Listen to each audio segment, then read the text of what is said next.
কার সাথে কথা বলছো তুমি? আরে আমার দিদির সাথে। দাঁড়া ফোনটা রাখি। সেদিনকে ডুমুরের তরকারি বানিয়ে খাইছিলাম না, ওর খুব ভালো লেগেছে। ও তো মাছ বাদ দিয়ে ডুমুরের তরকারি দিয়ে সব ভাত খেয়ে নিয়েছে, এখনো আমার কাছে রেসিপিটা চাইছে। পুরোনো দিনের রেসিপি না, ভালো তো লাগবেই।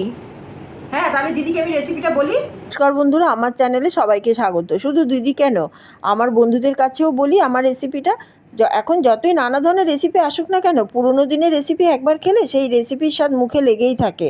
আজকাল পুরোনো রেসিপি উঠেই যাচ্ছে, তবে কম দামের রেসিপি সবাই বানিয়ে খেতে পারবে। রেসিপিতে আসা যাক। প্রথমে ডুমুরগুলো কেটে ভালো করে ধুয়ে নিতে হবে। এরপর নুন হলুদ দিয়ে 70% মতো সেদ্ধ করেই নিতে হবে।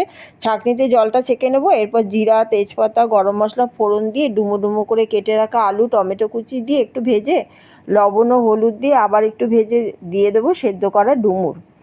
এরপর ভেজে তুলে রাখবো।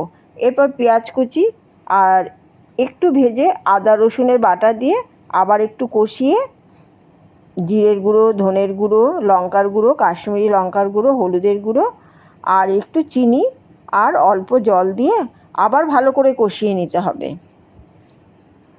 এরপর ভেজে রাখা আলু, ডুমুর আর চেরা কাঁচা লঙ্কা দিয়ে কষিয়ে জল দিয়ে দেবো। সব কিছু সেদ্ধ হয়ে গেলে ঘি, গরম মশলা দিয়ে নামালেই রেডি পুরোনো দিনের ডুমুরের রেসিপি। একদম সোজা রেসিপি। ভালো লাগলে লাইক, কমেন্ট, শেয়ার, সাবস্ক্রাইব করে দেবেন। আজ আসি, আবার